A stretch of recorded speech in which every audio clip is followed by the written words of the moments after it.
జనంతో మమేకం కార్యకర్తలతో సమ్మేళనం నరేంద్రుడి టూర్ షెడ్యూల్ ఇది.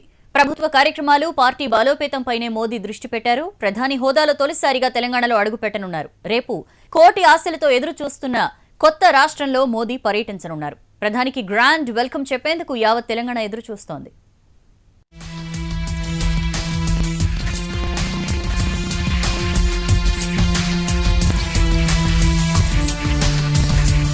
ఒకవైపు ప్రభుత్వ కార్యక్రమాలు, మరోవైపు పార్టీ బహిరంగ సభ.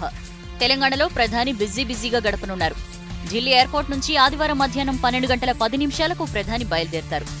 2 గంటల 20 నిమిషాలకు బేగంపేట ఎయిర్పోర్ట్ చేరుకుంటారు. అక్కడి నుంచి ప్రత్యేక హెలికాప్టర్లో 2 గంటల 55 నిమిషాలకు గజ్వేల్ హెలిప్యాడ్ కు చేరుకుంటారు.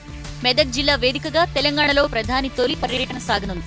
మధ్యాహ్నం 3 గంటల నుంచి సాయంత్రం 4 గంటల 15 నిమిషాల వరకు పలు అభివృద్ధి పనులు ప్రారంభించి శంకుస్థాపన చేస్తారు. తెలంగాణ ప్రభుత్వం ప్రతిష్టాత్మకంగా చేపట్టిన మిషన్ భగీరథ తొలి దశను మోదీ ప్రారంభిస్తారు. అలాగే రామగుండంలో ఎన్టీపీసీ 1600 మెగావాట్ల థర్మల్ విద్యుత్ ప్లాంట్ కు, ఎఫ్సీఐఎల్ ఫర్టిలైజర్ ప్లాంట్ కు రిమోట్ ద్వారా శంకుస్థాపన చేస్తారు. తర్వాత వరంగల్లోని కాళోజీ నారాయణరావు హెల్త్ యూనివర్సిటీని రిమోట్ ద్వారా ప్రారంభిస్తారు. ప్రజలు ఎన్నో ఏళ్లుగా నిరీక్షిస్తున్న మనోహరాబాద్ కొత్తపల్లి రైల్వే లైన్ కు శంకుస్థాపన చేస్తారు. ఆ తర్వాత ఆదిలాబాద్ జిల్లా జైపూర్లో సింగరేణి నిర్మించిన 1200 మెగావాట్ల విద్యుత్ ప్లాంట్ ను ప్రారంభించి జాతికి అంకితమిస్తారు. అనంతరం గజ్వేల్ బహిరంగ సభలో ప్రధాని ప్రసంగిస్తారు.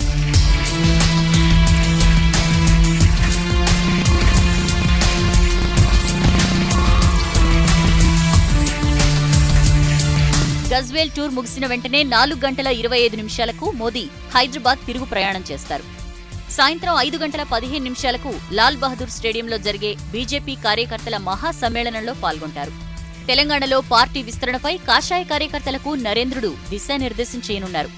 అంతేకాకుండా కేంద్ర పథకాల్ని, కార్యక్రమాల్ని వివరించనున్నారు. ఎల్బీ స్టేడియంలో బీజేపీ సభ ముగిసిన తర్వాత సాయంత్రం 6 గంటల 35 నిమిషాలకు బేగంపేట్ చేరుకుని ఢిల్లీ బయలుదేరతారు మోదీ.